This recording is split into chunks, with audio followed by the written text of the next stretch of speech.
Welcome to Let's Be Real with me, Ben Hatchett, and today's special guest, Paul Stansby. What's happening, my brother? Right, how you doing? I appreciate it. Yeah, it's good, man. I appreciate you coming down. Nah, it's amazing, man. Been talking for a while, and obviously I see your message. It's powerful. I relate.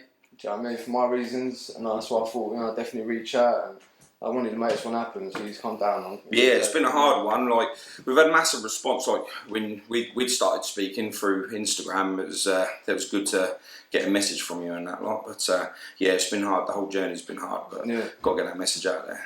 And that's what we're going to talk about today, man. But obviously, it's different audiences and that. So obviously, if people haven't seen, I'm we start from the beginning. Tell us about yourself. Where you're from. Let's go into it like that. Oh, Paul Stansby. I live in a town called Ipswich in the Suffolk area. Tattoo artist in a shop in Ipswich called Lucky 13 Tattoo Studio. Family man.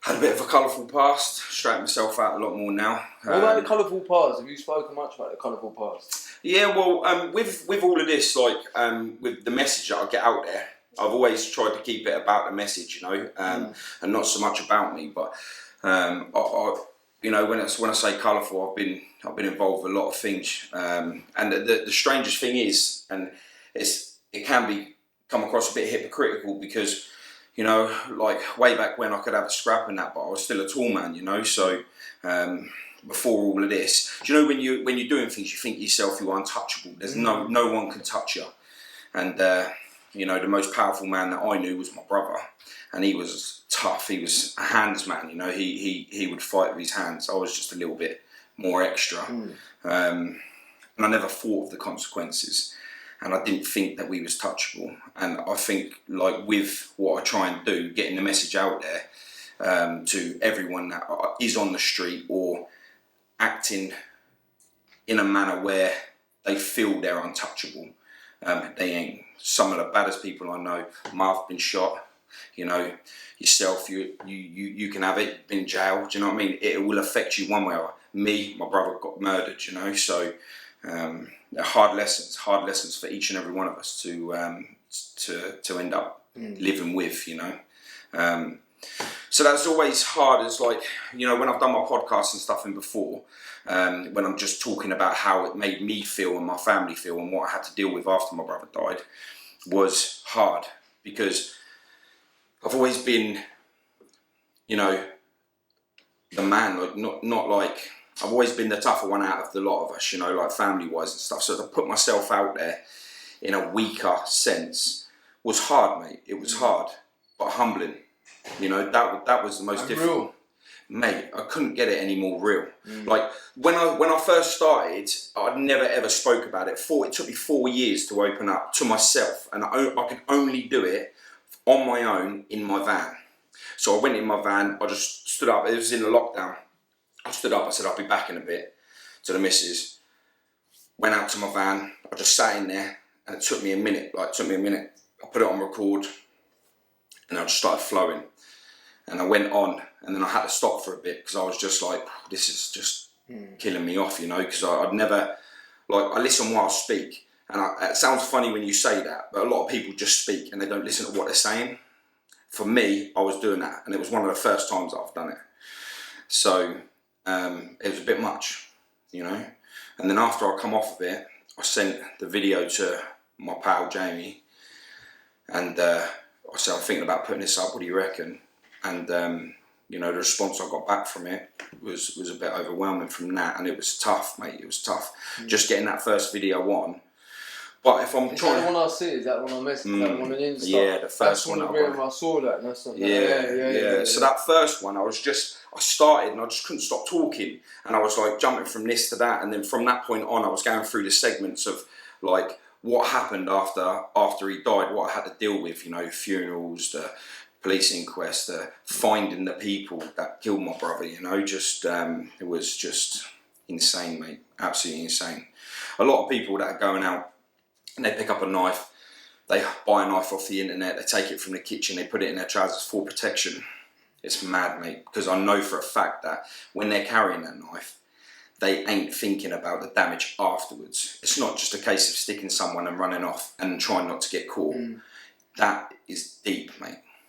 because the person has to, if they got parents, say like for instance you used to have me, yeah, my family is not the only ones that are going through the pain, because your family is also going to lose. You know what I mean? It's the one thing I talk about, the ripple effect. Mate, it's and insane. That's what people are so naive to think. You know, and I knew we was going to touch on this, and I was going to we did. I think it's powerful. And it is a strong message, just with knife crime, with a lot of things. We can be educated about this. It is something that the younger generation needs to take on board, because the one thing I was going to talk to you about is the influence the younger generation on these days. By you saying the knives they're going to get in. Yeah. It's not just kitchen knives, it's that other. It's fucking Rambo, zombie knives. It's like a fashion thing now. 100%. Listen, people buy knives like they buy trainers. Yeah. You know, it's essential. Like, oh, my one's bigger than yours. Or my one is this colour. Yeah. You know, like, and it really is like that. And they're not looking at it like, fuck, man, I'm carrying a knife. You know, this is gonna put me in jail for X amount of time. Yeah, even carrying it, or I'm gonna end up killing someone. I'm taking someone's life, or with the statistics go, that most people that do carry a knife get stabbed by their own knife. Yeah. Do you know what I mean? So, it's mad.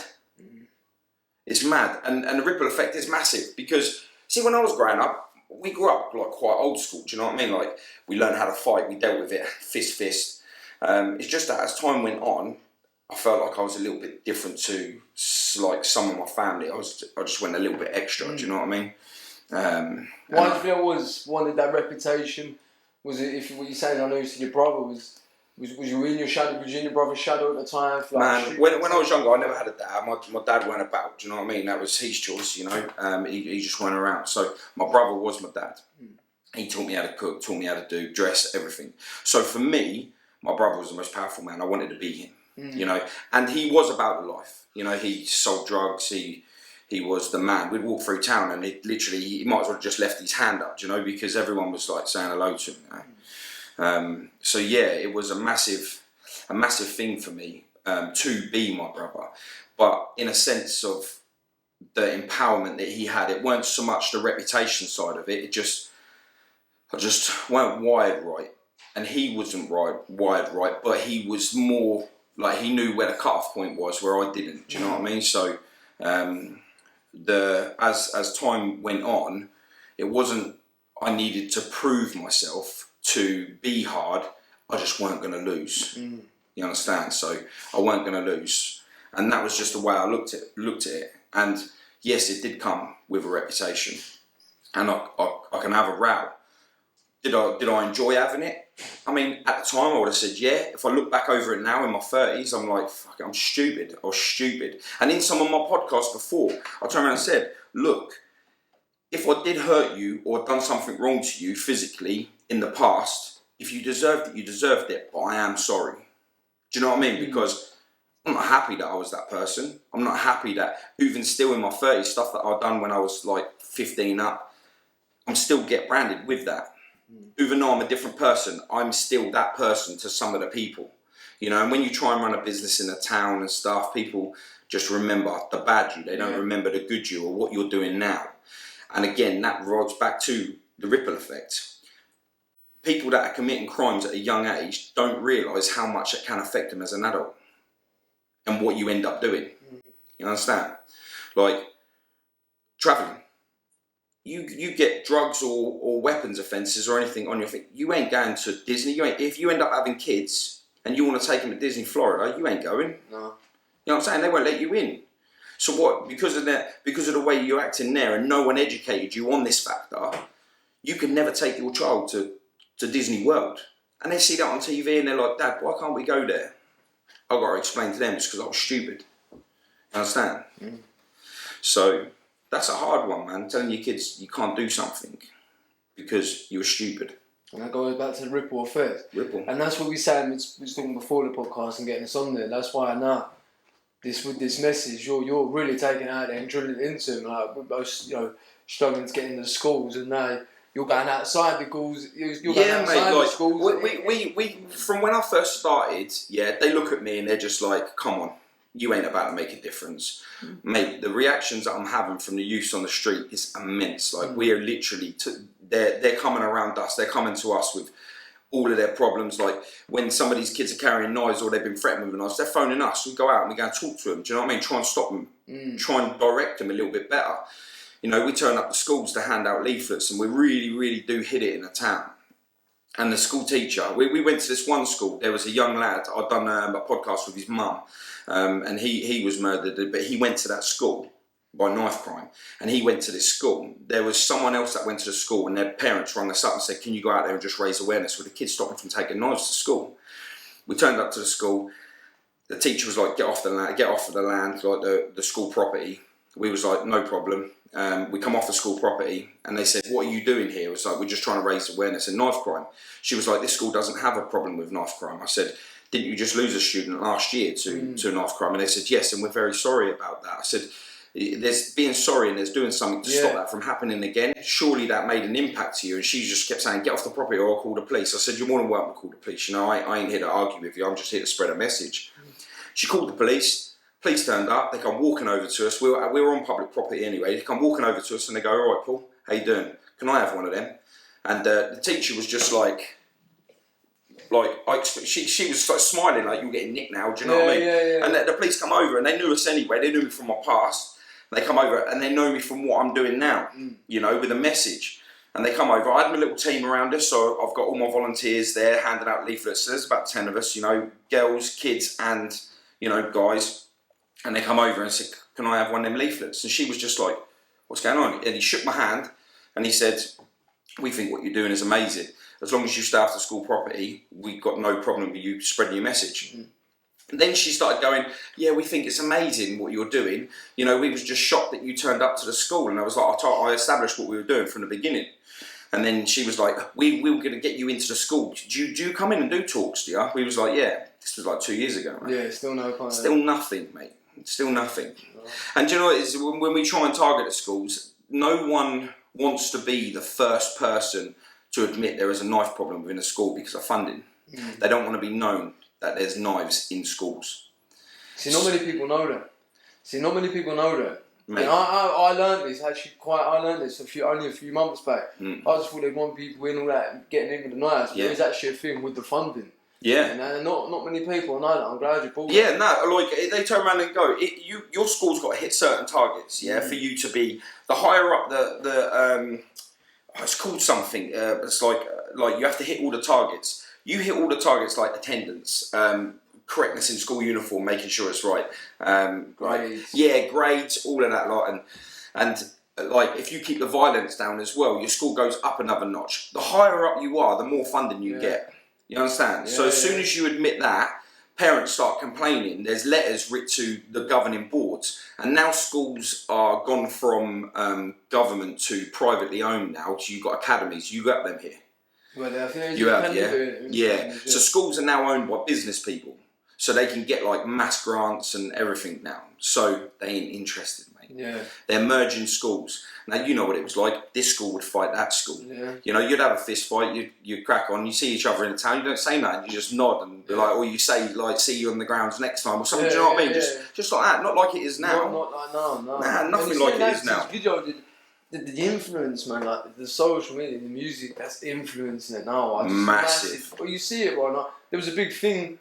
The papers took my word out of context a little bit. The Daily Star was a big write-up about it because I went in on drill music a bit. Yeah. Obviously they take word out, but you know, my point was saying, like, you know, I get people living about that life, and I get that people relating, but not when you got these people that are living, talking about it and glamorise it to a level they don't need to. Do you know what I mean? If you're talented, you can do music. I feel 100%. With the platform, do you know what I mean? And try and sort of steer away. Purpose was cool when we talk about music. When I filmed with him with the Amazon. You know, even he's saying about the law of attraction and sort of music now. You know, he was in prison, listening to his song on the radio about him being in prison. Yeah. He says, no, that's why he's cautious about things you sing, and you know, because it get the words and the music, it gets in our head, and especially these younger ones now, these 13-year-olds, these 12-year-olds, you know. Mate, it's younger than that. We're pulling knives off of kids from 6 years old. Fuck. But the youngest we've dealt with a knife is 6 years old. We've gone in their schools. They've had knives.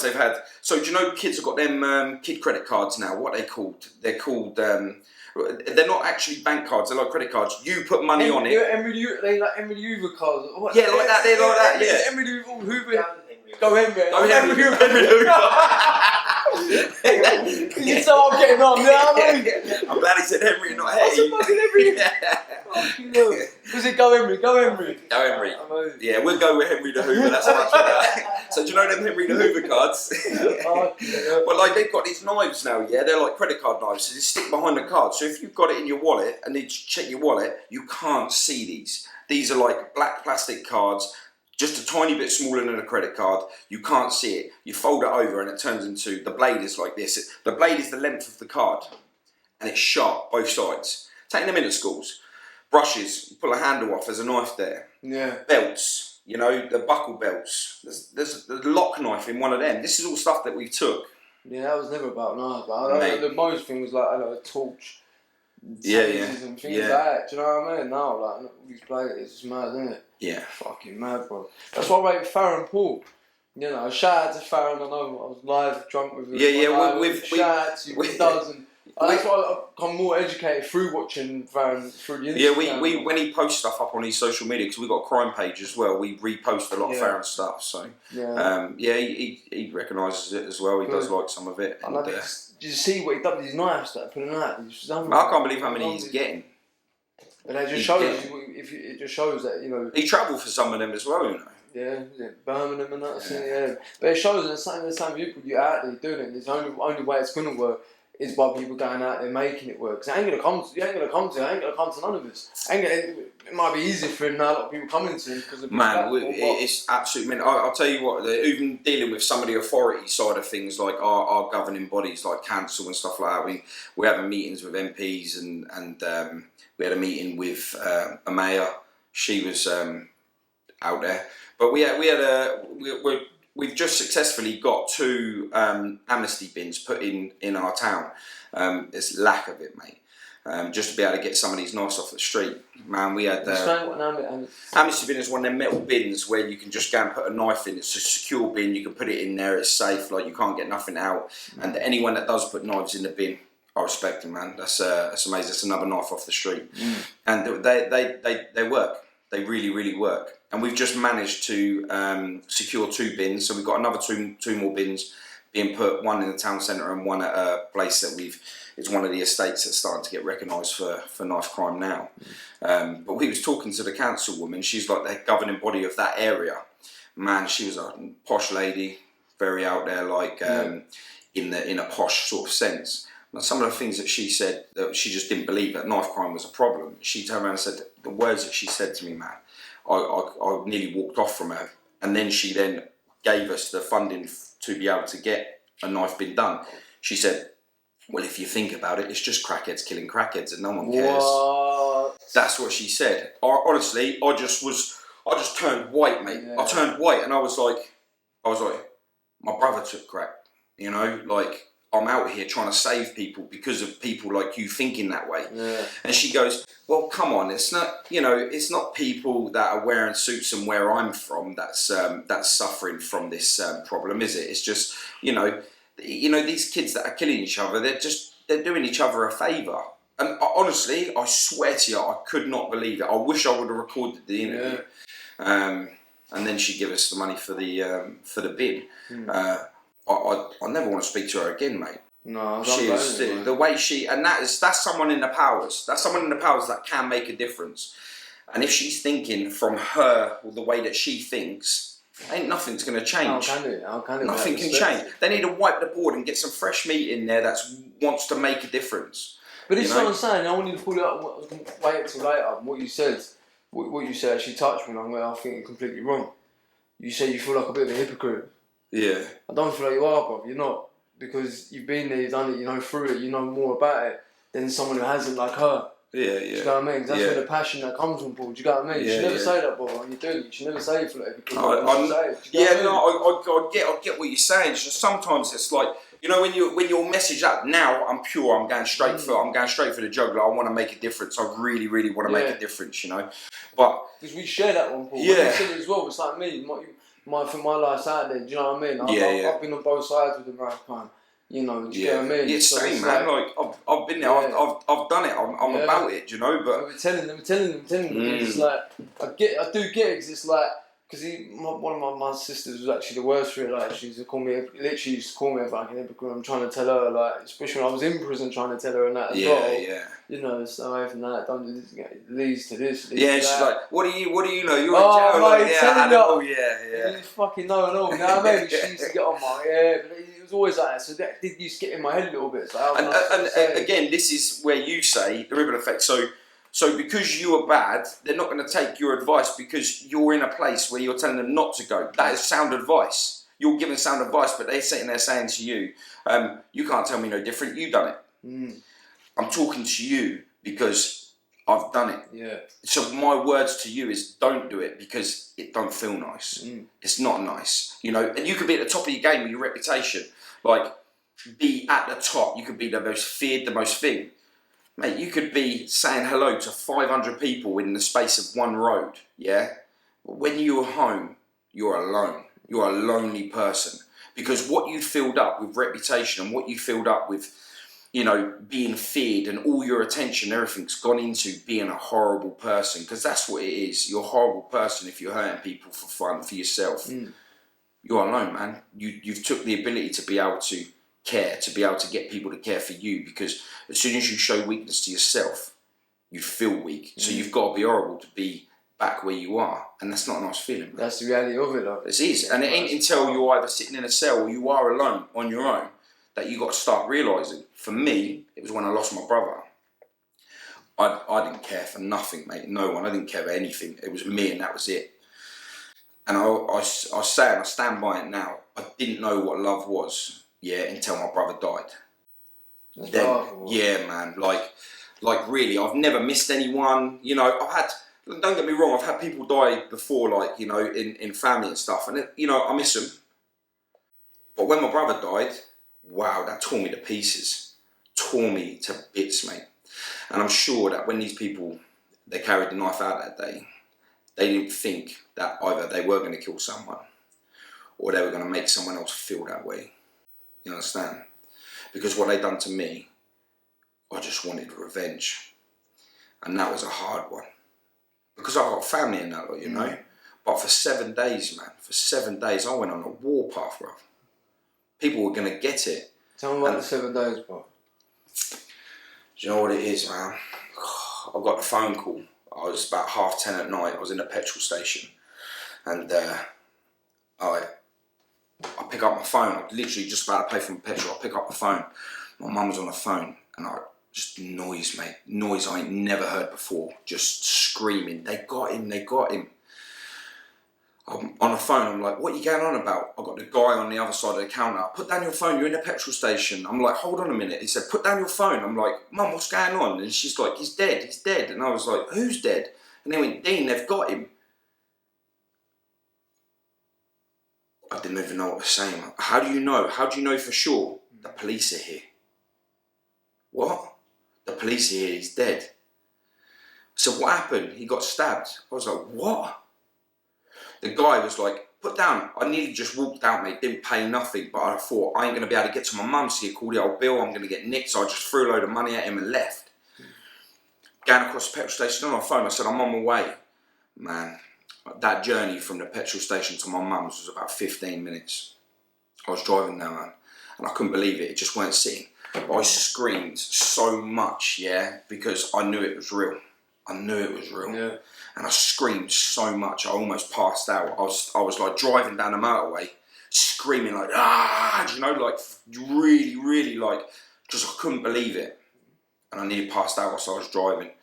And then it started settling in. It's like something just switched in me. It started settling in. Like, I'm not going to see my brother again. Now I need to find the people that hurt him. I turned up to my mum's house, and as I walk in, there's like cop cars outside and that. And I walk in, and there's 2 coppers standing there, and I can hear my mum screaming upstairs, smashing up the house. She's throwing everything.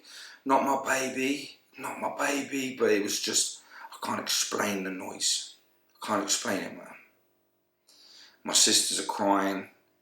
My stepdad's just sitting there like not sure what to do. He's like sitting down, he's going back in to see if my mum was all right. And then my mum heard my voice. I'm standing at the coppers. I said, "Is it true?" They went, "I'm really sorry, Paul. It's true."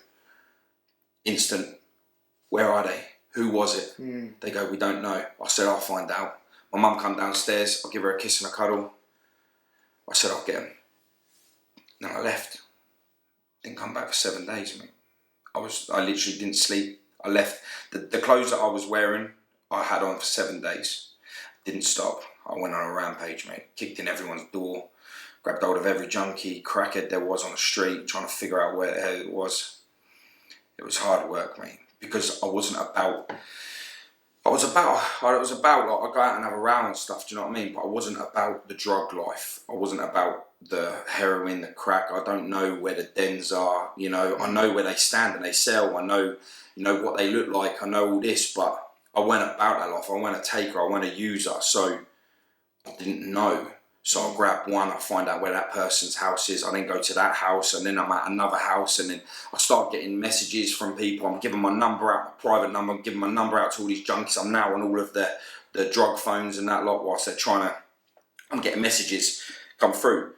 Got food. See you at the Greens, you know. So then I'm like, right, they've got food. They're going to be at the Green. I need to go see that dealer. Go see that dealer. Smack him up. Who killed my brother, man? Who killed my brother? I don't know.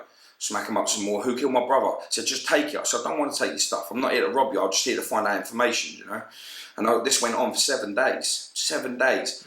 I don't know how many houses I went in. Mate, I went running. These two guys, they spotted me from down the road. They turned around and they bounced.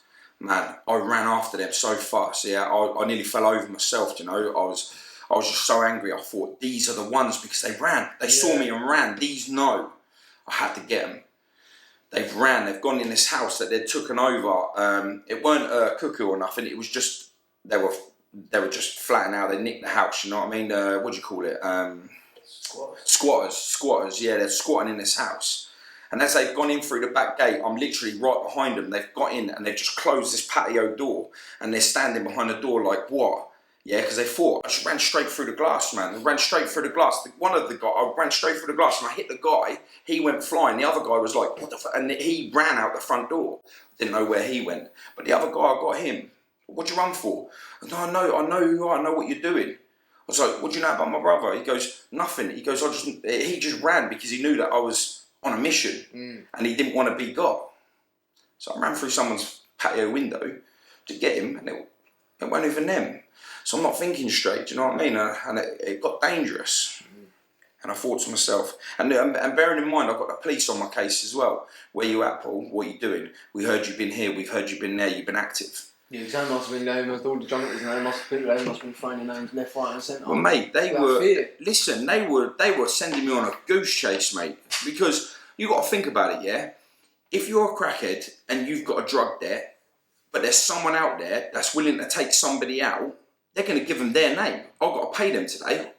Instead of giving you the 200 quid, you understand? So instead of giving you the 200 quid, I'm going to tell Paul that you were the one that was involved with your brother. So then I'll go and take him out, and they don't have to pay the 200 quid. You understand? And they were doing it. They were doing it. I was after every single drug dealer that was in the town at the time, and I was getting them. Did the right names come up?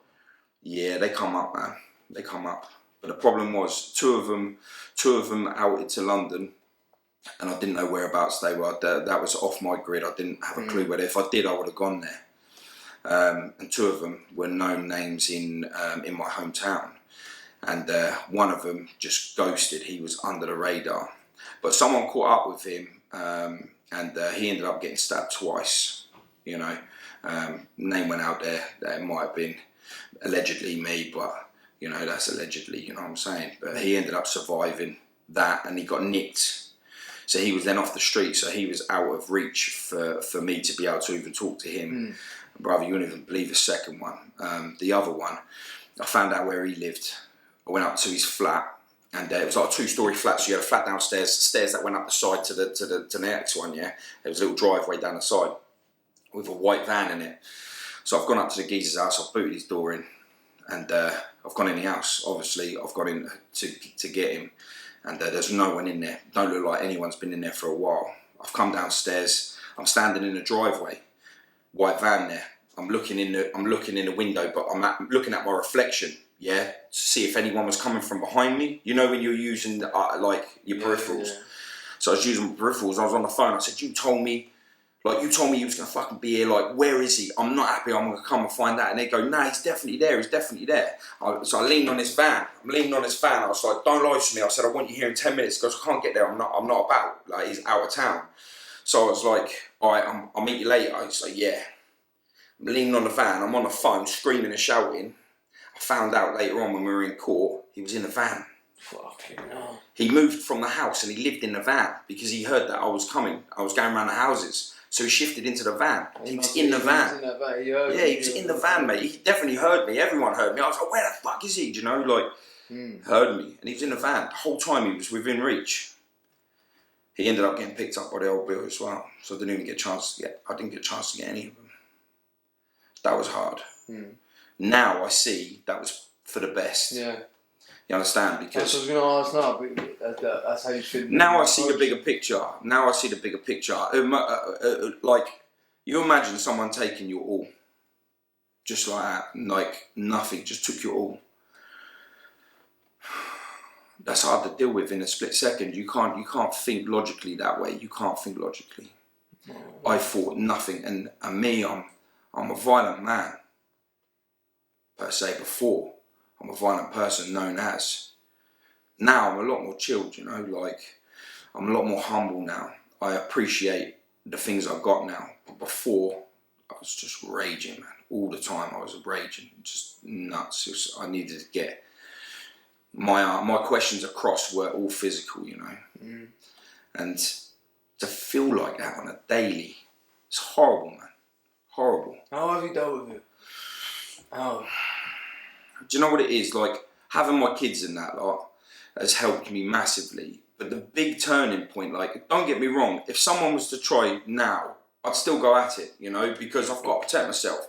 I'm not saying I use a tool because I won't. I'm not about that now. But if I was getting attacked, of course I'm going to react. Do you know what I'm saying? But it wouldn't be my first answer anymore. You know, where before it was my number one answer. You ain't even saying nothing. If I see you walking towards me strange, it's on straight away. Now, I'm like, what's up? Do you know what I mean? Like, what's the matter? You know? I don't get no problems, do you know? I don't get no problems because, you know, I just don't. I don't go about like that anymore. And that's it, when you are what you sort of attract what you live, when you're out there doing a positive message, doing that, you notice like 9 times out of 10 it is positivity that comes back. You know, my life now is mostly positivity that comes back. You have to cut all that negative out. You have to. It's fact. You know, sometimes things will happen. Like, you know, unfortunately, I was attacked in my flat with a guy, but you know, I think he was unwell. Do you know what I mean? Something around it. But the big thing out of that was that, you know, like you're saying, then violence wasn't my first reaction. You know, I was in the jails and all that. It had to be. Yeah, it had to be. It's like naturally become first. You know, in that time it wasn't, you know, I tried talking it down and, you know, I had to take a couple and then what happened. But then... Listen though, yeah, like, you're in jail and you have that fight, or you're not in jail and you have a fight in the street and you get that thing afterwards. It's empty, bruv. Like, you feel just, like, you can't settle, you're not at ease, yeah? When you try and deal with it the other way, how much nicer does it feel afterwards? Yeah.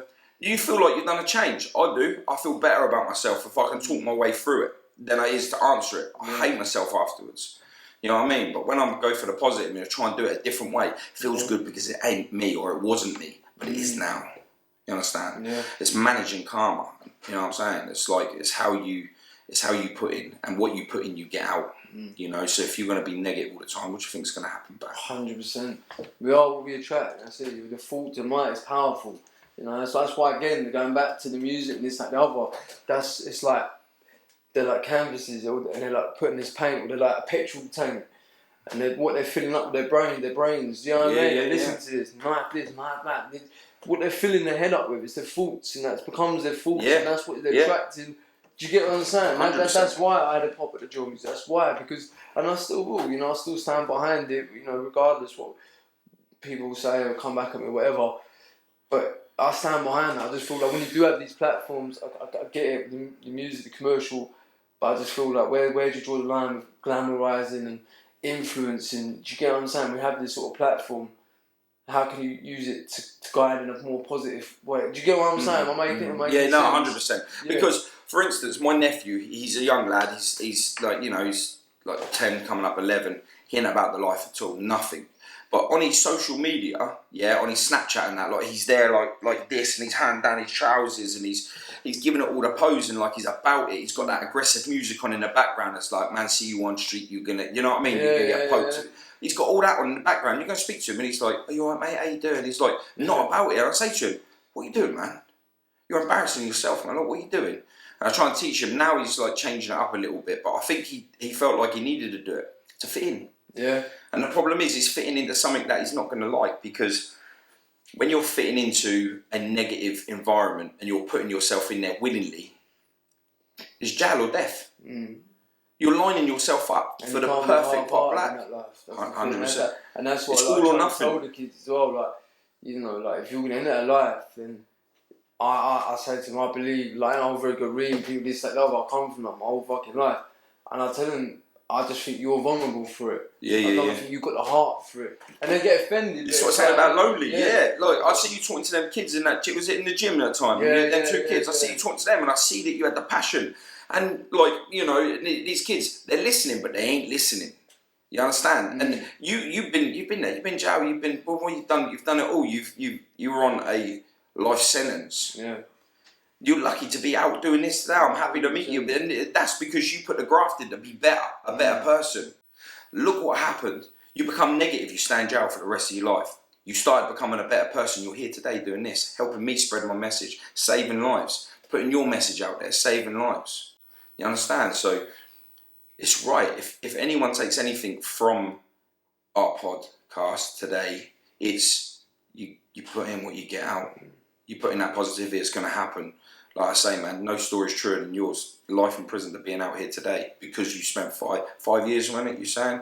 You put 5 years grafting to be able to start thinking differently. Yeah, like that, start doing that, start changing. When I made the deal with the universe. Like that's it, yeah. I'll listen to your thing, I'll listen to the universe. When I made that and I wrote the goals.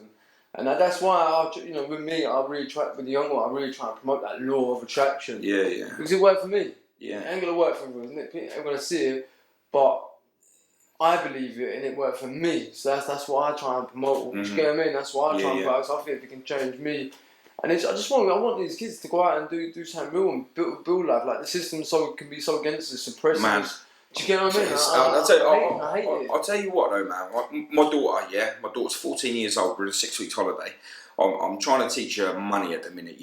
So I turn around and say to her, right, babe, you need to get a job. Yeah. She's like, all right, she's 14 years old. Man, do you think a 14-year-old could get a job? No, not that. Paper, what was it? Paper round back on? Was it paper round? Yeah, you got paper round, but not everyone has papers to the door anymore. That's all done. Do you know what I mean? Like, this is me playing catch up.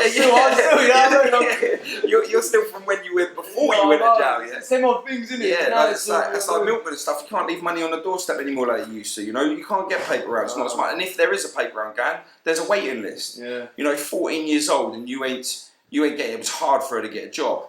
And I thought to myself, right, okay, so she ended up getting a job at hairdresser, right? But then it got me thinking, what about all these other kids, man? The reason why, they want money, it's 6 weeks holiday. So I'm putting together in a minute, we're trying to get like businesses and stuff to take on these younger kids for apprenticeships and stuff, like young, even with criminal records. Like these kids need to see that there is something out there for them, no matter what. And there's not enough for 14-year-olds out there. There's not enough. No, that is and I'd say as well, that's a moulding age. I swear that's what 100%. Do you know what I mean? It's that very quite powerful moulding. When we were doing the charity, and they said, what age demographic do you want to get to? And we was like, we want to hit everyone. And they said, no, you have to be specific. Yeah, they said you have to be specific. So what do you mean? And they said, well, the statistics show that if you are still in the crime life at 25, there's no going back. Tell me about it. Yeah. I was in my 30s before I made a difference. You know what I'm saying? Yeah. Like, I was in my 30s before I even decided to start growing up. Yeah. You know what I mean? And who's the people that are making these fucking these decisions or quotes, whatever? I mean. Yeah. I've done something on Anglia TV a little while ago. When you was calling me and I said I just got to do this thing with ITV. Yeah. And it was on the news. I was there, and I got mad feedback from that. I had all these people that come into my tattoo studio, and they were like, "Oh, I saw you on the news and that." I said, "What did you think of it? Like, truth?" And my mum said, "God, he's a scary guy. I wouldn't like to mess with him." And this was like that generation of still like, you've got tattoos on your face, so you must be a criminal kind of thing, you know? Yeah. And I said, that's crazy how people do perceive you, because the person that you fear that looks the worst is the one that's trying to make a difference. You understand? It's these people in the suits that I try and deal with. They're so hard to try and make a difference because they feel like they're not going to ever get affected by knife crime. And when I turned around and said to that counsellor lady, same lady, she goes, come on, you know, us that go to work in our suits and stuff, it's unlikely that we're going to get touched. And I hit her straight back. I said, you know, the richest man in England, he got stabbed in his mansion by his own son. You know what I'm saying? So I said, if you're saying that you're a certain point of life where you ain't going to ever get touched, this is a guy that's 10 times higher than you because he's the richest man in England. He got stabbed by his own son. You know what I mean? So, like, no one's untouchable. We've done a leaflet drop in town with the cops. The cops, they said, we're raising awareness on it. Do you know how long that the police gave Amnesty Day? 1 day. Amnesty Day, 1 day. You've got Stoptober, November, the whole month given. Knife crime, taking all our youths, taking some of our adults. Even our adults are being stabbed by youths, you know what I mean? They allocated 1 day, and it was like a Wednesday or a Thursday when the town's not busy and it's full of old people. You know, like Saturday or bank holiday. 100%. Like, give it to me. I said to the police, I said, you need to set up a whole month. Call it Knife-Tember. Whole of September. No, that's not taken. Call it Knife-Tember. Set up a whole month of just dedicating everything to knife crime, because it's getting bigger and bigger. It's getting worse, man. These kids are getting younger as well. I'll show you. You've seen my thing. I've said it. Well, when I look at the one in Reading. Yeah. How is it? Suture in Reading? How is it far? Yeah, it's far, man. Yeah. Geography was never my best. Yeah. We'll put that down as a miss. With edit. With him. We can do the edit. We're not edit. Do not edit nothing. Don't edit nothing. I want this raw and real. You said. But they're going. I know that. So Reading, and this completely broke my heart. Like, it's completely fucking hit me. And that's what I really realised. Like the younger generation now. And it's even earlier you saying about the 6-year-old again, but what this was, do you remember the one in Reading, the 12-year-olds honey trapping? Yeah. Like back in my past, we did that. Yeah, so like, you know, the things I was into and all that, we, you know, honey trapping was involved. Yeah. But this was like teens, early 20s, even men in it, like, do you know what I mean? Involved in that. This was like more the robbery scene. These kids, honey trapping in the woods, setting another kid up, and they murdered the kid. Yeah. Do you get what I'm saying? 12 and 13. It burned my head out for days. Yeah. Fucking days. Like, I was just sat there. It's because these kids don't know what they're actually doing. They're not being educated enough to be able to have this, like, fuck, this isn't right, you know? Like, I'm gone now. Because when they get arrested, they're crying. Yeah. But what have I done? I didn't mean to. Yeah. I didn't mean to, and you hear that. That's what I'm saying, because it's so deluded. It's fucking music, these films, and they think going to jail. Like, it's all do you get what I mean? We glamorise so many things. We're not educating. Like, the things are commercial within a sense. It's got to be taken a certain way. But, you know, the thing with these kids are not taking it how it should be received. Do you get what I'm saying? Yeah. They're fucking... mate, they're so... Mate, I feel it. I get exactly like that. I get so frustrated because the people that can make the things that we want to do happen, they're not interested. They're not interested at all. And that's the hard thing, because like these people were able to put us in place. They don't have to do nothing. All they got to do is just line up the spots for us to go to. Yeah. And we're doing it free. It's free, and they're still turning their nose up at it. Like they've got to pay us loads of money. They haven't. We don't need the funding. We don't need nothing. We're there to raise awareness. You know what I mean? Like, it would be nice if, you know, we end up getting something big and we get like a spot that all the kids can come down and they could be educated, not school-wise, like life education. You've you know? said this many times. I even sat with Jar Jar Soul, Jar Jar. Yeah. Shout out Jar Jar, you know. Shout out Jar. One question he said to me in the Amazon, I think I posted about it as well. Have you ever seen a Bunsen burner since you left school? Do you get what I mean? But when you fuck about it... Last time I saw a Bunsen burner, I lit it and just ran. I was like... So we all got into trouble for the Bunsen, we had intention for the Bunsen burner. Yeah, 100%. But really, what was the... So what, like, do you get what I'm saying? It's like, have you ever seen one after school? And it was like, in this school system, I'm in my 30s before I even got myself a bank card, do you know what I mean? Like, I didn't know none of it because I'm scared of it all. I'm scared of it because I don't know what I'm doing. Do you know what I mean? I'm like, I didn't really do much at school. Can't really read properly. My writing, man, you got texts from me. I don't spell great, you know. We voice over. I ain't reading that anymore. I'm just gonna voice note you. You know what I'm saying? I can't do like. When When some people approach to come on the pod, and they're like, "Oh, can you email such and such?" I might have Chino having a good name and that on for say, "Oh, but just because of the email, I'm fearful of it. I just won't do it." Yeah, same. Do you get what I'm saying? I can't do all that emails and exactly the same. You know. It's not for me. When send like a big voice note in that email, I'll do it. And anything that needs, like, if I've got like a bill that needs to be paid or anything like that, I'm sorry, Jamie, that's my right hand man. Like, Jamie, can you ring up and pay this bill? Can the bank's asked me a question? Can you? And he's like, yeah, hi there, it's just Paul Stansby, and I'm sitting there and I'm like waiting to give him details, like what they want to know. Like, what? I'm lost with it all, mate. It's the same. I showed I've got some moped fear, and then I take it back, and then apparently I've been taken to court and all this because they said it's still registered my name and all that lot. Yeah. Like even inside they educate me on this. I don't know this. I'm trying to ring. I've got to go to my friend. Carl, he was going to start ringing up all these courts, and I've got to do it through this. Do you get what I mean? It's all and if I never had Jamie, mate, I'd be like, there'd be no bills getting paid. There'd be nothing getting done, you know, because it like scares the shit out of me. I don't know how to do none of that, so I just won't do it. Just like you won't. You could get someone in, but you have to email me. You don't do it because you can't do it.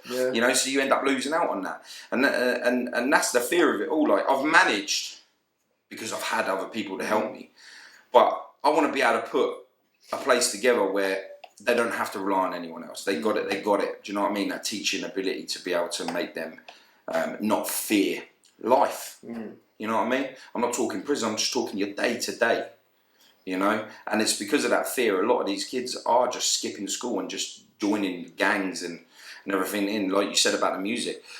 Our town was like real nice. It was like good. You had your hard men, you had your people, your families, your big families, your small families that could all have it, and you know, you'd have it all, and there'd never be problems like there is now. You know, yes, you'd hear that person had a fight with that person. It was like, oh yeah, that's cool, you know. But now a whole town has been divided into two because of music, and it really is because of music. And kids are dying in our town because of it. And that's what we're trying to do. We're not trying to stop them from making music. I'm trying to just turn around and say, like, you would sound really good with that person from that gang. Your voices work. Why are you not doing it? Fuck them, man. They're not our postcode, they're not this, they're not that, and it's like, man, you're going to throw yourself in jail for life over it. Over what? That's it. Over what? Like, you know what I mean? And that's it gets you choked out because you see the frustration, you know what I mean? They can say hypocrite or whatever, but it's not. We know the consequences, do you know what I mean? You know, we know it.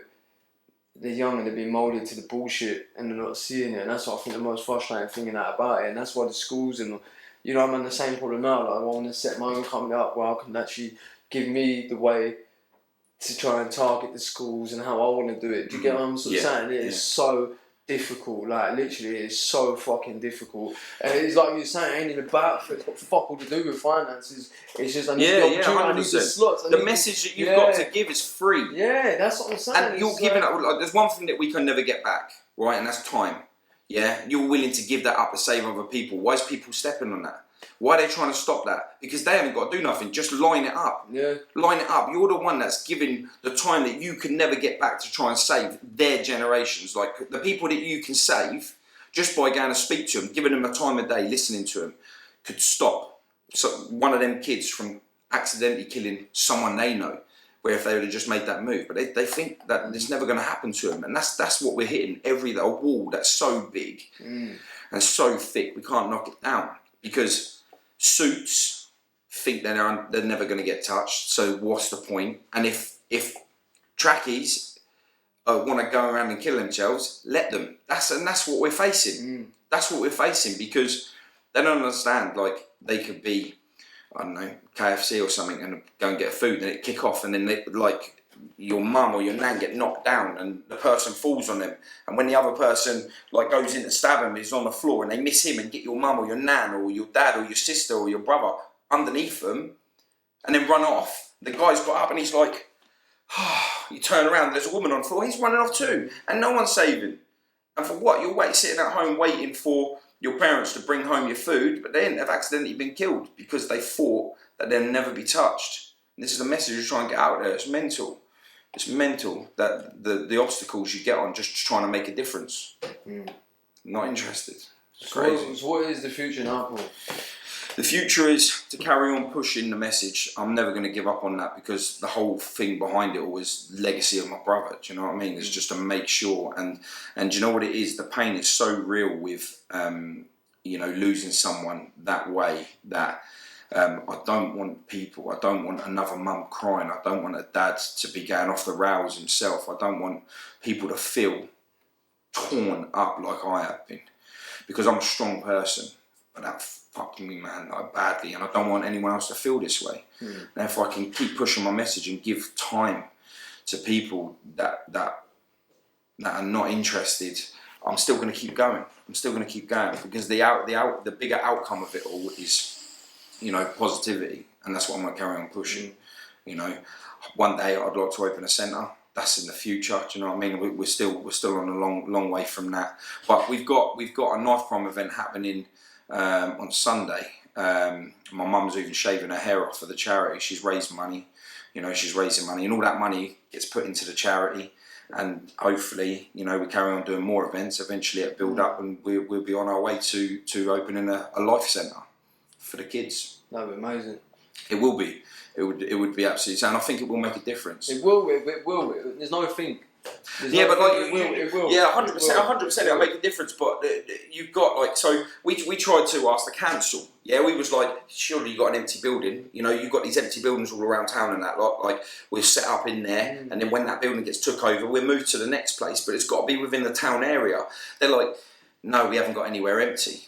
Yeah, exactly. And you're going around thinking, hang on a minute. So you look up who owns the premises to this, and it says council, government, whatever. Yeah, it's not even owned by businessmen; it's owned by them. And they're like, no, we haven't got any places. So they don't want to give you the places. We're just taking up an empty building for a thing. Yeah, 100%. And it's long, and everything costs money. Everything. They when you try and set up a charity, you have to get a solicitor. A solicitor sets it up. That's short of $4 grand. What you found facing now? Yeah. I ain't started to go from. I ain't trying to push that because we worry about troll. Do you know what I mean? What I'm up against at the minute, trying to say it is. Yeah, it's not easy, and the thing is, it's horrible, because what you're trying to do is actually for the better good, getting back to Ripple for you. Actually trying to do something positive and actually really trying to make a difference. And when you just face hurdles, but it's draining. But but we're fighting mental, and we won't give up. 100%. We will get out. I've ain't stopping.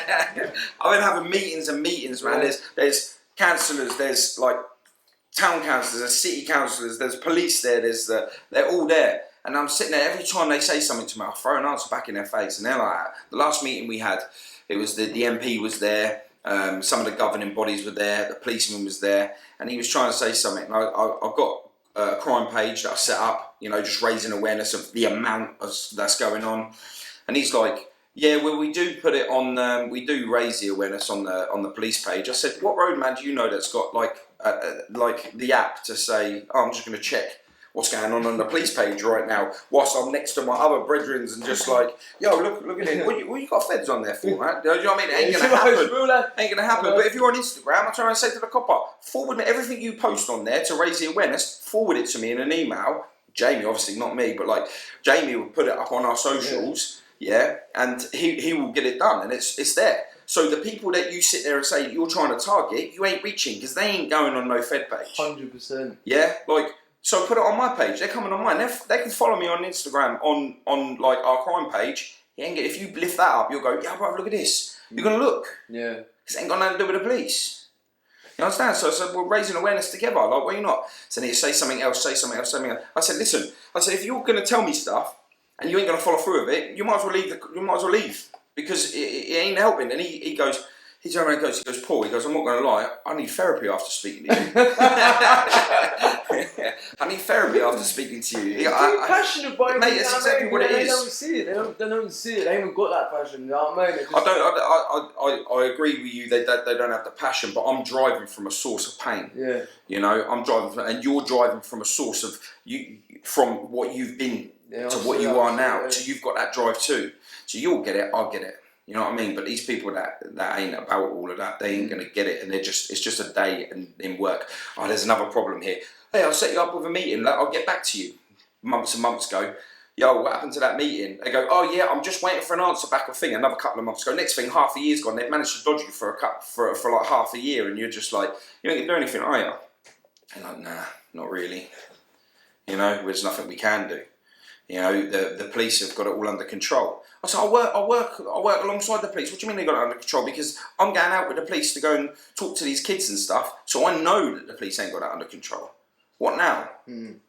Oh, well, what we got to do is we're really backed up with all the COVID stuff at the minute. I said, all right, so what should we do? Should we let some more kids die and more knives go into schools and you know, all of this happen until you've caught up with this whole COVID thing? Like, I get you've got a problem there, but like, you've got governing bodies dealing with COVID. The police ain't dealing with that. So let the police come on board and do this with us. Let the other people that ain't, like, you all put into, so if you all work for the same company, you'll be on the first floor doing the first floor stuff. He'll be on the second floor doing the second floor stuff. You know, put me on the floor where someone can actually do something, and then let me work with them. Because you're the one standing in the way of all this from happening, because the person on the third floor that wants to do it can't do it until you say it's okay. Be the change, man. Be the first person to step up. And this is what I say. Be the first school. Be the first school to raise the awareness and start saving your kids. Because if you don't, the next generation are going to be bothered. They're going to be affected by it hard. And it's going to get worse and worse. What do you need now? Metal detectors at school. They're going to start getting a dog in to sniff the kids on the way through. You know what I mean? I've got a friend who trains dogs, like police dogs, bodyguard protection dogs, all of that lot. And he's now training dogs up to smell knives. Yeah. What's it come to? So we're going to have dogs going into schools now just to sniff out these knives and these drugs that the kids are bringing in. You know, that's not tackling the problem, is it? They're ignoring it so they can get the funding. They're excuses, isn't it? Just make the excuses doing that. They're not tackling the problem, and that's why we've got to keep driving. That's why we've got to keep going. We will be the ones, and they're probably sitting thinking mad if I'm mad, but we'll be the ones that they think are mad that will make a difference. You know what I mean? Yeah. You know what I see when I see that talk, I saw the passion, I saw the power, I saw the realness. You know, that's why I reach. That's why, do you know what I mean? That's why I want to fully support. Yeah, no, I really appreciate it. And like I say, when you reached out, it was big for me. You know, it was big, it was massive. It was 100%. And anything you need, I'm there too. You know what I'm saying? Like, this is how it all works. You know, but the anniversary for my brother was kind of like 4 years, like a little while back when I first started doing the videos. And because of all the COVID and that, like, I weren't allowed his clothes and all of his stuff. They give it back to me the other day. I said the other day, like last month, I got it back. That was so hard, man. Going to pick up his stuff after 4 years. It's like, that's what I mean. Like when they kill someone for that 2 seconds, like we're still 4 years later, I'm still dealing with all that pain because it's not over. Because I have to go and pick up his clothes. That was hard, man. But when I went in there, I was such an issue for the police with trying to get these guys at the very beginning that I went through a fair few liaison officers. You obviously know what a liaison officer is. So every family that goes through crime, they get issued a copy that you can contact to speak to. They issued me my own one because I was so active. And when I was ringing them up, I was like, have you found anything? And I was like I was on them, man. I didn't let them lie because to me, before this happened, police are police. You're scum, do you know what I mean? And it wasn't until afterwards when they put in so much effort to find that I could stand back and have a little bit of respect for them. You know what I'm saying? Not all of them, but these guys. you know. But I was such an issue for the liaison officers that they kept quitting on me. I can't deal with him. I can't deal with him as an issue. So I got another one. I ended up getting some lovely ones. A guy, Andy and Miranda. They ended up coming on board, and he knew how to handle me. He knew exactly, like when I was kicking off, he'd crack a joke and it'd just ease me off. Do you know what I mean? Like I'd be on some mad flow with him, and he'd be like, I'll go, what the fuck do you want? He goes, oh, just come to see your mum. You know, and I'll be like, oh, you're a cheeky Joe, you're cheeky. And I was like, but he was on the bounce with us, and I was like, do you know what, you're all right, you. Had a go at him a few times, and he took it. He took it on the chin, and afterwards I was like, listen, I'm sorry, I didn't mean to talk to you like that. I was just angry. He goes, I know, but he knew what he was doing. So when I went down to pick up my brother's clothes, they asked me, can you come to the police? Can you come down and train the liaison officers on how to deal with someone like you? Because you're the hardest person we've had to deal with. So I'm just waiting on that now. So not only am I trying to go forward to try and help these kids, as I'm training these coppers on how to manage someone properly instead of just nicking them or like throwing them away. It's just step back and understand that they're going through pain. Do you know what I mean? It's hard, mate. Strangers. These are strangers. You got to rely on strangers. You got to trust these strangers to pull in what you're trying to do yourself and get that before you. It's hard, man. No, real hard. So going into more about the charity work and that, what's the future with the charity work? The future is, like we were saying earlier on, we're going to try eventually get a life centre. That's our main goal, that is. But in the meantime, what we're trying to do is trying to get all of the community, so all the different towns, like we've got, not even towns because we're one town, but the estates. So all the estates are against each other. Like if you're from there, you're from there. It's a bit like schools, yeah. So what we're trying to do is at the minute, we're just trying out our new event that we're throwing for awareness of knife crime. Is we're trying to get the young kids there to play basketball tournaments because it's quite physical, you know, to play with each other against each other in a positive environment. And then there's be some good things. There's like cash prizes on that. I'm just trying to get them to focus on that. So I'm trying to link the estates together. That if they saw each other, instead of being like you us on, it's like, oh, that was a cool match. Wait till the next time. We're going to whip you on that or whatever. And it sticks to the fun side of it. So it's just getting them to interlink with each other. That's what we're trying to do. We've joined forces with a mental health awareness team. That's something that we can't do much with because we're only designated to knife crime and awareness, you know. So, but it's nice that we're jumping through the loops with everyone else because it all intertwines with each other. You understand? So the mental health falls in line with crime and you know, just feeling, you know, all together, it all just works. So yeah, we're linking with other sources to be able to pull it all together as one. So if we all work together, and again, like I said, trying to get businesses to stand forth and help, you know, with apprenticeships and stuff like that. That's the journey. Try and get these young kids into earning real money, because real money's permanent, right? That's it. Yeah. And all the links and all that will be to follow Paul or the journey. We'll put all the links in the description box and that as well, and everything, Paul. And I know you got your podcast channel on that now. Yeah, I've only just set it up. I started out with my message, so I figured if I'm going to get other people to talk about their pain, I need to be able to do the same. So I led by example, and it's really paid off. So yeah, my YouTube channel, Paul Stansby podcast. That's just interviewing real people, real stories, real life. Now all the links and I've in the box. If you ever want me on there and that as well, 100%, man. Do you know what I mean? 100%. We're definitely hooked that up for sure. Definitely, but I'll be there, man. Listen, coming today, my brother. It means a lot. My pleasure, man. My pleasure.